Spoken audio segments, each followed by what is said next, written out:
So eto na nga, pag-usapan na natin mga kakimpaw ang mga topic na nakalap natin sa araw na to ng Webes. At unahin na nga nating pag-usapan. Ito pong nakita ko, ito yung sikat po na tambalan sa ibang bansa. Itong Binjin. Ngayon, dinigit po nila yung picture ni Kim and Paolo Avellino dito. Paano ba naman kasi itong Binjin couple na to mga kakimpaw?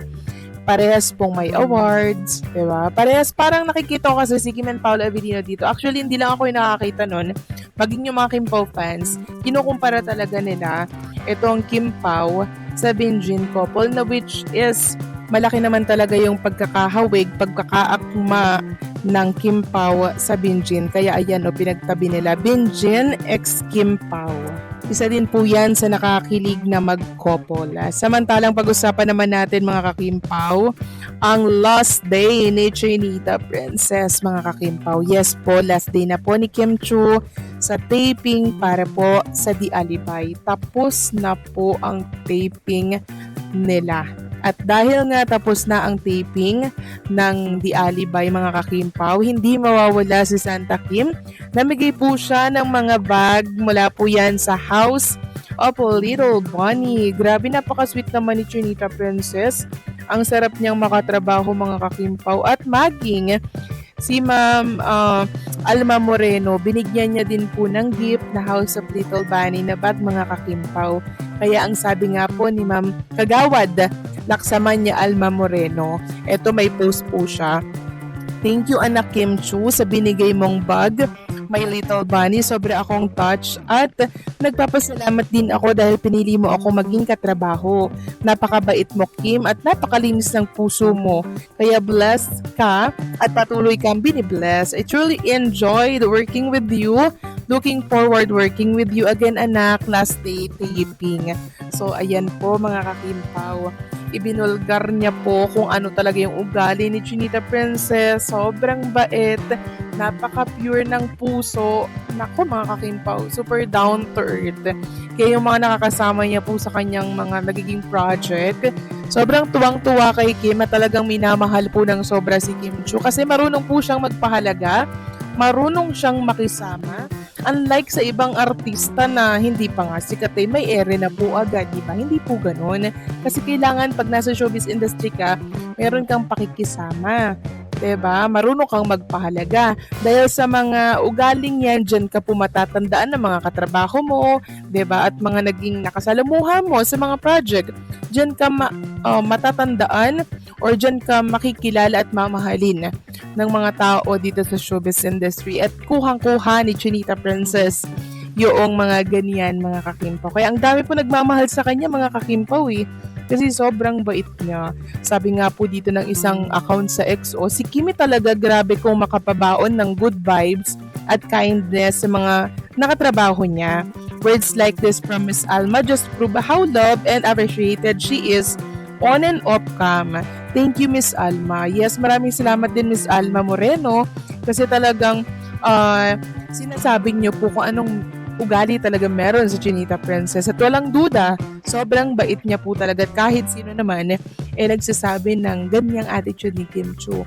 Hindi po siya mahirap pakisamahan, bagkos ay magaan po siyang katrabaho, magaan po siyang kasama. Kaya marami po ang natutuwa sa kanya. Natural lang na mabigla ang fans kasi parang kakasimula lang ng kilig fever nila. Tapos bigla-bigla, last day na.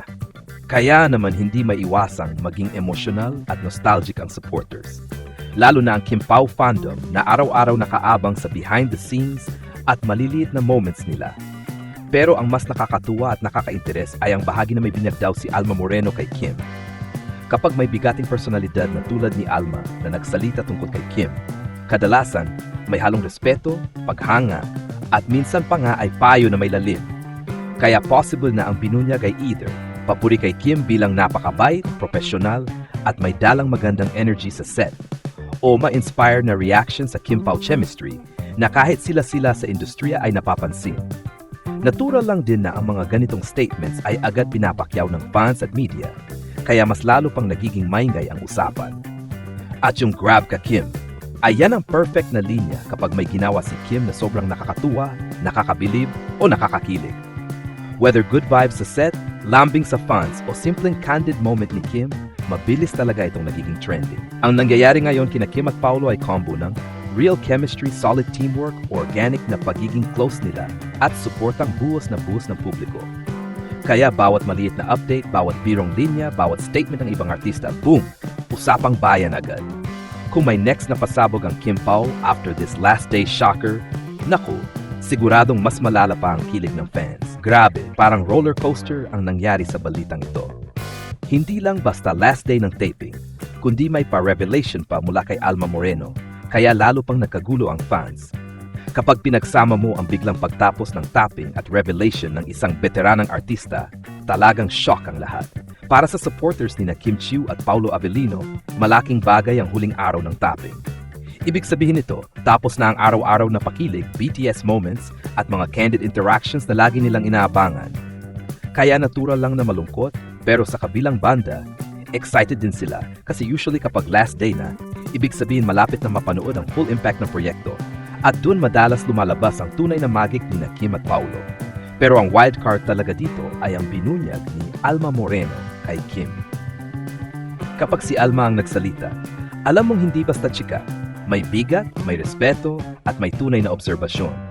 Posibleng isang papuri tungkol sa professionalism ni Kim, pagiging magaan sa set, o yung chemistry nila ni Paulo na kahit industry veterans ay napapansin.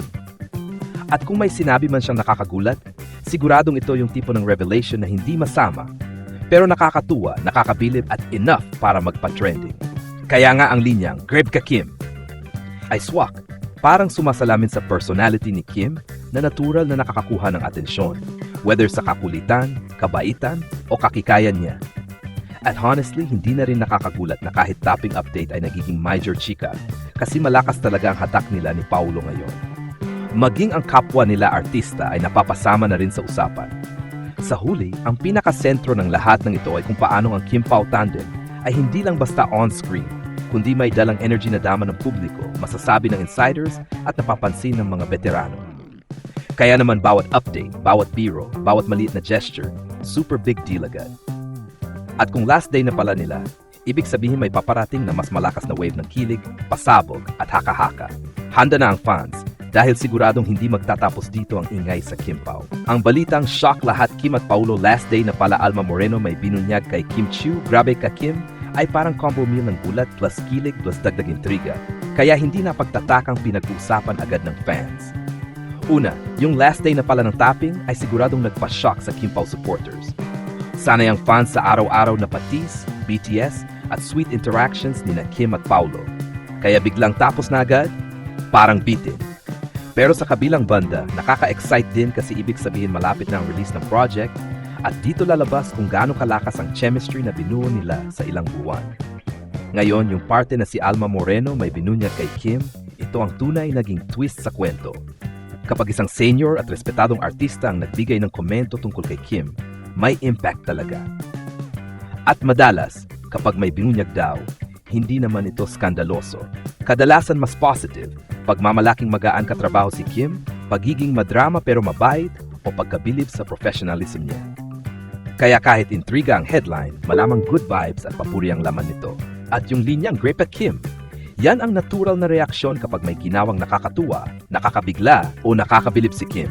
Mula sa pagiging natural niya sa set, hanggang sa effortless niyang pag-connect kay Paulo. Hindi na bago na kahit simpleng galaw ni Kim ay instantly napapansin ng lahat, lalo na ngayong sobrang lakas ng Kim Pao momentum. Sa kabuuan, ang balitang ito ay hindi lang tungkol sa pagtapos ng tapping, kundi patunay kung gaano kalakas ang impact at presence ni Kim at Paulo sa fans, sa media, at maging sa kapwa-artista. Bawat piraso ng update tungkol sa kanila, may kilig, may gulat, may aliw, at minsan may bonus na revelation mula sa ibang bigating personalidad. Kung ganito kaingay ang last day, paano pa kaya ang next chapter nila pagkatapos nito? Siguradong mas malala pa ang kilig na darating.